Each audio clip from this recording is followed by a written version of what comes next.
င်းဒီနေ့မှာတော့ S supply လေးတွေဝင်လာပါတယ်ဆိုတော့ဘာလေးတွေဝင်လာလဲဆိုတာလေးကိုတူတူကြည့်လိုက်ကြရအောင်နော်ပထမဆုံးအနေနဲ့ကတော့ဒါလေးအခွိုက်လက်မာကာပေါ့နော်အခွိုက်လက်မာကာလေးဝယ်လာတယ်ဈေးနှုန်းအနေနဲ့ကတော့39,000ပေးရတယ်ပေါ့နော်39,000ဒါလင်းတို့မျိုးမှာဝယ်ရတဲ့ဈေးလေးပေါ့နော်အယောင်လေးကတော့36ရောင်ပါတယ်သူကတော့ China made ပေါ့နော် China made ကိုမှ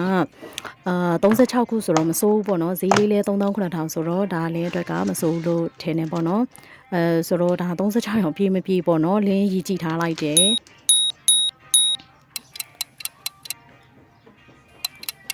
ပြည့်ပါတယ်เนาะဆိုတော့36ရောင်ပေါ့နော်တူတဲကတော့ဆိုတော့ဒါလေးဖွင့်ကြည့်မယ်ပေါ့နော်ဒါလေးကကြတော့အယောင်ကကြတော့ပေါ့နော်အယောင်ဆိုတာထက်ပေါ့နော်သူရဲ့ထိတ်လေးကကြတော့တုံးကြီးတော့ဖြစ်နေတယ်ပေါ့နော်ဒါပေမဲ့လင်းဝင်လိုက်တုန်းကတော့ဒါလေးရေးကောင်းလောက်မယ်လို့ထင်လိုက်တာပေါ့နော်ဆိုတော့ဒီဒေါ်ရီပုတ်လည်းဝယ်လာတော့ဒေါ်ရီပုတ်မှာလေးပြန်ပြီးတော့စမ်းကြည့်လိုက်တယ်ပေါ့နော်ဆိုတော့စမ်းကြည့်လိုက်ပါဦးမယ်ဒါလေးပေါ့နော်ဒါလေးဆိုးလို့အရန်အဆင်ပြေတယ်တကယ်အရန်မိုက်တယ်ဆိုးရတာလေးချောချူလေးနဲ့ဟိုချောမွေ့လေးနဲ့ပေါ့နော်ဆိုတော့အရန်ကောင်းတယ်ဒါလေးလည်းဆိုတော့တစ်ဖက်ကိုလည်းမပေါက်ဘူးတော့နော်ဆိုတော့ဒါကတော့အဆင်ပြေပါတယ်ဝင်လိုက်တော့ကတော့နောက်တိုင်းရပြီထင်နေတာပေါ့နော်ဆိုတော့ဒါလေးဆိုးလို့အဆင်ပြေတယ်လိုချင်တာကတော့ဒီကာလာလေးပေါ့နော်ဒါပေမဲ့လင်းလုံးမျိုးမှာမရှိရတဲ့အတွက်ကြောင့်မလို့ဒါပဲဝယ်ခဲ့တယ်ပေါ့နော်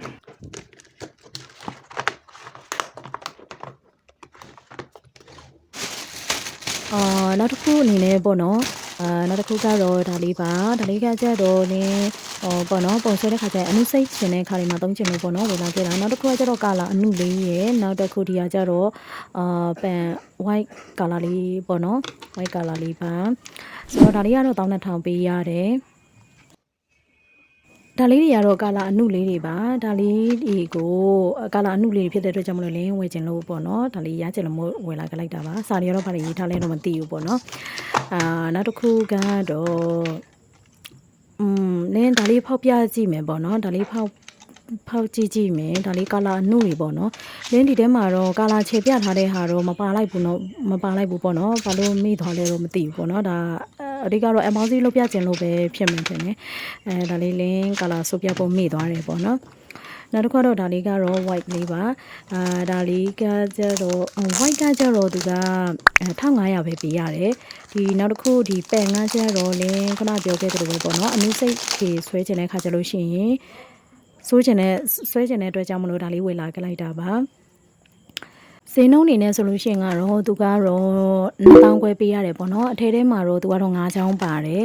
9ချောင်းကိုမှသူက point လေးတွေနဲ့ပေါ့နော် point အသေးကနေအကြီးပေါ့နော်9ချောင်းရဲ့ point လေးတွေပေါ့လေ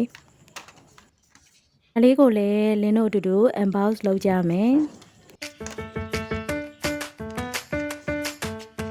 ကြည့်နေတဲ့သူလေးတွေရောဗာလေးတွေသုံးပြနေလဲဆိုတာလေးကို comment မှာမပြသွားကြပါအောင်နော်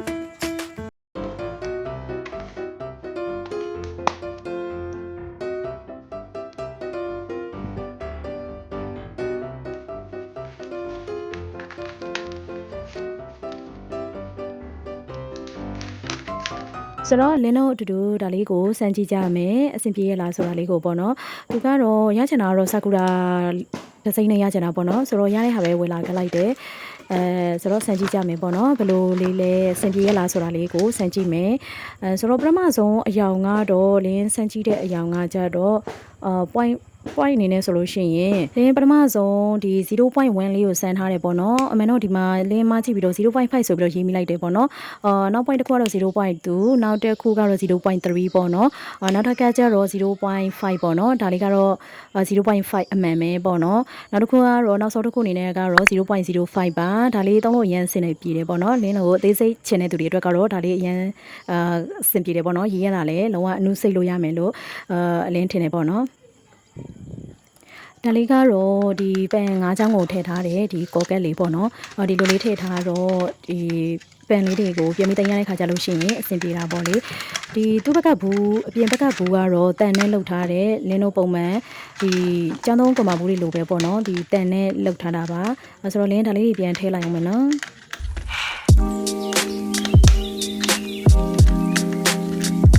သိချင်တာလေးတွေရှိတယ်ဆိုလို့ရှိရင် comment မှာမေးခဲ့လို့ရပါတယ်နော်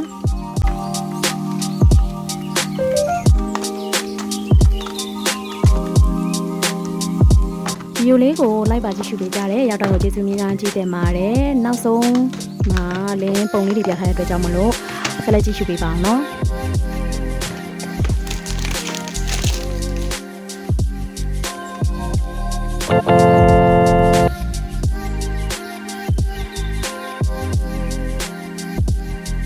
ဗီဒီယိုလေးကိုဆုံးဖြတ်ကြည့်ရှုပေးကြတဲ့ရောက်တိုင်းကိုကျေးဇူးများကြီးတင်ပါတယ်။လင်းရဲ့ဗီဒီယိုလေးတွေကိုကြိုက်တယ်ဆိုရင် like and subscribe လုပ်ဖို့မမေ့ပါနဲ့နော်။နောက်ဗီဒီယိုမှာပြန်တွေ့ကြမယ်တတ်